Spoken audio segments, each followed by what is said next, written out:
Hi, I'm Julie Doherty, the company physical therapist. I've been with ABT for over 20 years at this point. And my colleague? Hi, I'm Lindsay Backiev. I'm also a company physical therapist here at American Ballet Theatre, and I'm in my young second year with the company, but not as a physical therapist. No. Hi, my name is Maddox. I'm in the level of upper 3 at ABT JKO. Hi, I'm Ariana, and I'm also in level upper 3 at ABT JKO. Okay, so these students have volunteered this morning to demonstrate some shoulder stabilization exercises that are really important for partnering and for general good mechanics for your body, for connecting your upper core to your lower core as well. So we're going to start with planks. Which you probably all know about, but planks and push-ups are one of my favorite exercises because it basically gets your core, it gets your shoulder girdle, it gets everything sort of connected. So they're really an excellent exercise to know how to do properly. So we're going to give a few options. The first one that we're going to start with is on your elbows and knees. And what we're looking for is a straight line from your head down to your knees, so it's a nice straight diagonal. And we want this part of your spine, your thoracic spine, to be lifted a little to the ceiling so that, yes, so that your shoulder blades are not winging out. That produces the stability for your shoulder girdle, right? So then you can hold that position like 30 seconds, building up to, what do you want to say? 2 minutes. 2 minutes, okay. So, but if you start shaking or losing your form, you go down and you start again, right? And our dancers are doing a beautiful job of holding that position. Okay, rest for a second. The next position would be going into elbows and feet. So when you feel like you have mastered elbows and knees, you're going to put your feet, toes turned under, same position, straight line from your head down to your toes, and lifting the thoracic spine a little bit so that your shoulder blades aren't winging, and a little less tucking here if you can. There we go. Nice. That tucking of the pelvis is quite common. A lot of times as dancers at the bar, we're thinking about really pulling up and in, but we want to make sure that when we're in those positions and when we're training our core and our shoulder blades and our low back, that we're keeping as neutral of a posture through our entire spine and through the hips and shoulders as possible. Okay, and these dancers are doing an amazing job. While we talk, you get to hold.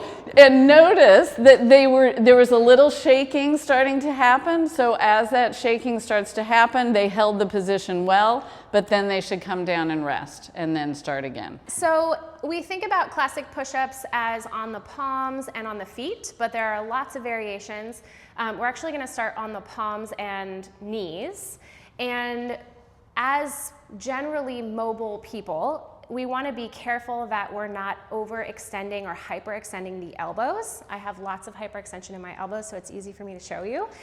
When you're in that position, you want to think about rounding, grounding down through the palms and almost thinking about the elbows being slightly soft. If you feel like you're locking out into your elbows, you may feel some pressure in the joint of the elbow, which is not necessarily the sensation that we're going for. So let's go ahead and get into the position on your palms, and let's start on the knees. This is a nice starting position if you're new to push-ups or if you're having trouble or pain with your push-up position. So holding this similar plank, so this we would call a high plank position, so we still have that neutral position. We have good alignment of the shoulders. I think you could probably bring your palms underneath your shoulders. So you want to think about the shoulder, the elbow, and the wrist really being stacked and not too narrow and not too wide, really kind of underneath the shoulders with the palms. You want to push down through your index finger and your thumb, and your elbows are going to come slightly out at a 45-degree angle as you lower down, keeping that spine, and then exhale to press up. And we want to think about engaging those shoulder blades on the spine so we don't get that winging. Good. Maddox, a little less rounding through the upper spine. Yes, perfect. And let's do one more. So we're going to inhale down, elbows go out slightly like an arrow, and then exhale, press up. Beautiful. Okay. Go ahead and rest. And then from there, we could advance that into a full push-up position. So that would be on the hands and the feet. I'll leave it up to these beautiful dancers to decide what they want to do. So you're going to come up into that high plank position, pushing the shoulder blades apart a little bit. And that position, when we separate the shoulders but keep the spine flat, is called a push-up plus. So we'll talk about that a little bit more, but you want to think about setting the shoulder blades in a neutral position. Inhale, press down. Nice control with the shoulders. Exhale, press up. Good. Go ahead and come down and rest. The other thing that we want to think about when you're coming down into your push-up position is the alignment of the shoulder blade in the socket.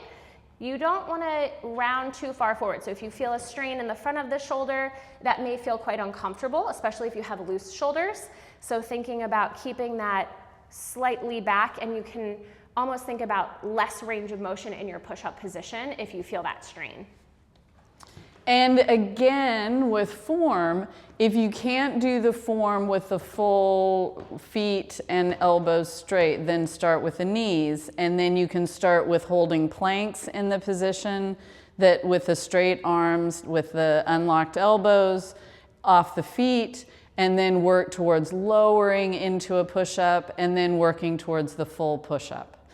Also, you notice that the different elbow positions. So you can do elbows in, you can do elbows out. The sort of classic position is elbows out, and that is a little more for the pecs. Elbows in does a little more tricep. We're not going to get too involved in all the different positions that you can do, but a classic one would be with the elbows out, and that's going to provide you with good stability through the shoulder, front of the shoulder. So we're in our high plank position, our starting push-up position. If you think about bringing, dancers, your shoulder blades together, keeping your spine neutral, but you're just squeezing your shoulder blades together, nothing changes, and then exhale, press your shoulder blades apart. That is called a push-up plus. You're doing a great job keeping this neutral. I'm gonna come over here, Maddox, pick on you a little bit. Think about keeping this quiet. This is a quite common kind of assist or a compensation that we see. Great, that's better. So go ahead and do that one more time, dancers. Squeeze your shoulder blades together, and then exhale, press apart. Good, and you're gonna think about up here, not down here. Yes, look at how beautiful that was. So he brought his shoulder blades right out around the edge of his rib cage and not as much from here. Yes. Yes. And then exhale, press apart. And this is a really nice position. We enjoy the plank position. Go ahead and rest, dancers, because of the stability that it gives you in your shoulder blade. There's a lot of mobility in the shoulder joint, and so this closed position, kind of getting feedback from the floor and getting that close position, is quite nice for the shoulder itself and training the core and the shoulder blade as kind of one system. Flexibility is highly valued in ballet and contemporary dance, but when it comes to partnering, excessive mobility without strength and control may create problems and increase the likelihood of injury. Both dancers in a partnering situation should have stable shoulders and trunk control. Lifting a dancer overhead puts the shoulder in a precarious situation if you have very loose shoulder joints. But loose shoulders can also be an issue if your arm is being pulled or put into an extreme position behind your back or head. The solution is to do some stability training for the shoulder girdle. The shoulder girdle includes your glenohumeral joint, so that's this joint here. It includes your scapular-thoracic, which is the motion of your shoulder blade on your rib cage. It includes the front of your sternoclavicular joint and your AC joint, or your acromioclavicular joint here. After doing these exercises, I feel a lot more stable and good in my shoulders. Yeah, I feel very warm, and I know I'm gonna have a good class now. Thank you for joining us for these exercises for your shoulder girdle. Remember that both partners need to do this, the person that's lifting, the person that's being lifted, because it's super important for all of you to have that shoulder stability. If you get yanked on this way, if you aren't strong here, it's also going to be a problem. So we want everybody to be doing these exercises. All right, thank you so much. Happy planking.